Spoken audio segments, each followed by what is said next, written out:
If you have $80,000 burning a hole in your pocket and you want the JDM legend that out-Porsche'd Porsche, the R32 GT-R is finally legal in America. But here's why most listings are traps.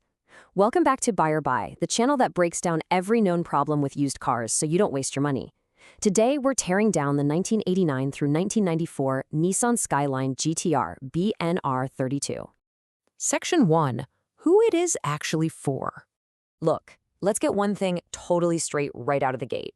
This car, it's not for the faint of heart, and it's definitely not for the light of wallet. I'm speaking directly to you, the deep-pocketed collector with $80,000 to $150,000 liquid ready to deploy. You've got to be completely comfortable driving from the right-hand seat through American drive-thrus and fully willing to navigate the absolute headache of importing and registering through a competent shop. If you're in this bracket, you're probably cross-shopping the R34 GT-R, which is the most expensive at over 200 grand, and the R33 GT-R, that underrated middle child sitting between 50 and 90,000. You might also be eyeing the Mazda RX-7 FD, the Toyota Super 80, or the Acura NSX NA1, all of which we've covered in other explainers.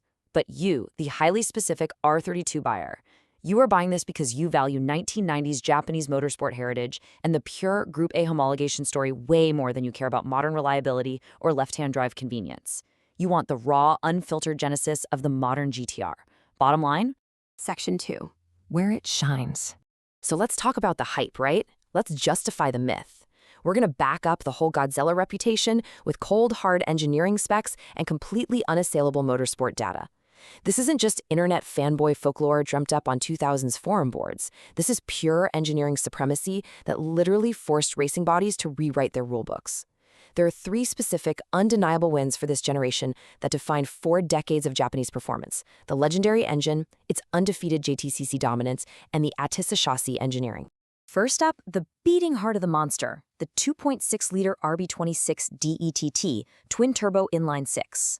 Now, on paper, Nissan claimed a factory rating of 280 PS, roughly 276 horsepower at 6,800 RPM. But honestly, that was just a polite, frankly hilarious fiction to play nice with the Japanese gentleman's agreement. The reality? This thing was pushing roughly 320 PS and 260 pound-feet of torque at 4,400 RPM straight out of the Tochigi plant. With an 8.5-to-1 compression ratio, a closed-deck iron block, 6 individual throttle bodies, ceramic turbines, and a screaming 8,000 RPM redline, this engine was over-engineered to the point of absolute absurdity. Out of the box, it was a weapon, but with a few bolt-ons, it easily had the tuning room to push well over 1,000 horsepower. This block is literally an anvil. Second wind, that absolutely insane racing resume. This right here perfectly illustrates why it earned its terrifying moniker. Get this. 29 wins in 29 Japanese touring car championship starts, totally undefeated over 4 consecutive seasons from 1990 through 1993. It completely embarrassed the competition down under in the Australian Touring Car Championship, snagging consecutive Bathurst 1000 wins in 91 and 92. Oh, and it took the overall victory at the 1991 24 Hours of Spa.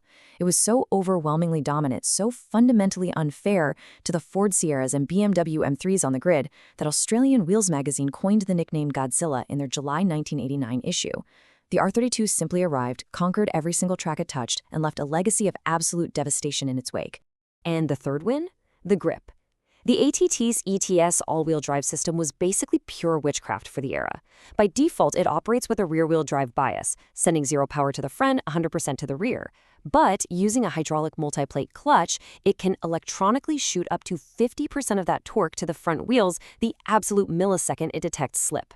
Combine that kind of brainpower with super HICAS 4-wheel steering, and you've got chassis engineering that flat-out outpaced the $1 million Porsche 959 for literally a third of the price. Nissan engineers essentially built a supercomputer that just happened to have a steering wheel attached. Bottom line? Section 3. Where it disappoints. Okay, let's pivot to the reality check. Put your wallet on the table and take off those rose-tinted JDM glasses, because I am tearing down the fantasy right now. We are exposing the brutal financial traps of keeping a 30-year-old Nissan on the road. Before you even think about wiring a single dollar overseas, you absolutely must look out for these 3 specific financial nightmares: shattering ceramic turbos, the catastrophic oil pump collar, and the massive import tax. Nightmare number 1. The factory T25 turbochargers use ceramic turbochargers. Sure, they were great for snappy spool times back in 1989, But under overboost, detonation, or honestly just from surviving decades of brutal heat cycling, those brittle ceramic wheels can shatter. And when they do, they send catastrophic ceramic shrapnel straight into your pristine engine block.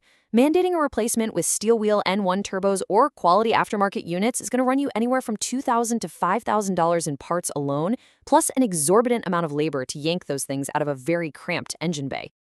Nightmare number 2, the OEM oil pump drive collar on the crankshaft.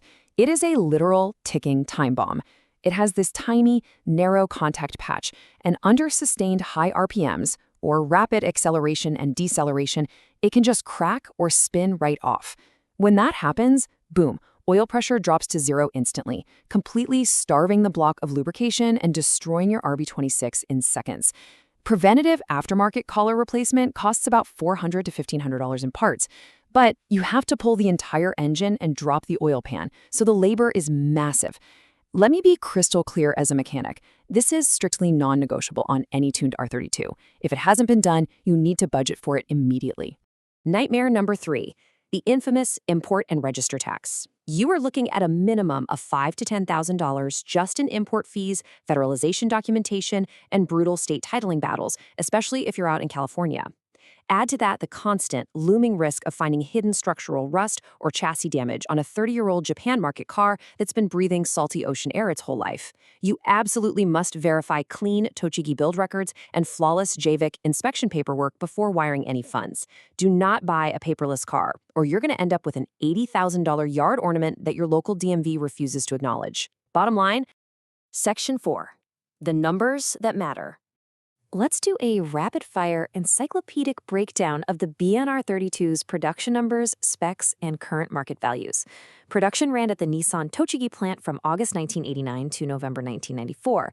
The chronological rollout gave us the launch car, the Nismo homologation special in February 90, the struck-down N1 in July 91, the V-Spec in February 93, and finally the V-Spec 2 in February 94. Straight out of the box, shifting through a mandatory 5-speed manual, it delivered a blistering 5.6 seconds 0 to 62 time and 156 miles per hour top speed. And let me repeat that, it was a 5-speed manual only. No automatic transmission was ever offered from the factory, which thankfully kept this car out of the hands of casual drivers and squarely in the hands of real enthusiasts. So, the crucial takeaway here is exactly how rare these special editions actually are. Out of a total production run of 43,937 units, the massive, overwhelming majority were standard GT-Rs. You only had 1,396 V-Specs, 1,306 V-Spec 2s, 560 Nismos, and a microscopic fraction of just 245 N1s. What this means for you as a buyer is pretty simple.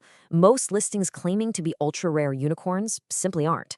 They are standard trims dressed up with aftermarket body kits. You have got to check those VIN plates religiously. Now let's talk market reality. Because it has been US 25-year import legal since August 2014, the days of finding a cheap, undiscovered JDM gem, yeah, they're dead and buried. The market has completely matured, and prices have absolutely exploded. Today, you're looking at $60,000 to $150,000 just for a standard example in decent shape. If you want a pristine Nismo or a V-Spec 2, oh man, be prepared to drop well over $200,000. US legalization basically ruined the cheap JDM market overnight, turning what used to be a tuner's affordable dream into a wealthy collector's blue-chip asset. And just to prove the absolute ceiling of this top-end collector market, look at March 2023. An original 1992 BP Trampio Group A race car sold for an astonishing $379,000. We are literally talking about approaching $400,000 for a 90s Nissan. That is the premium the market is now willing to pay for verified, world-conquering motorsport history. Bottom line. Verdict?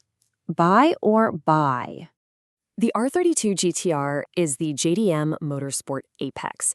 It defined 4 decades of Japanese performance, it is the original Godzilla, and it's easily one of the great appreciating collectibles of the 1990s. So, buy a standard GT-R or V-Spec, but only if it's a clean, documented example imported through a highly reputable shop.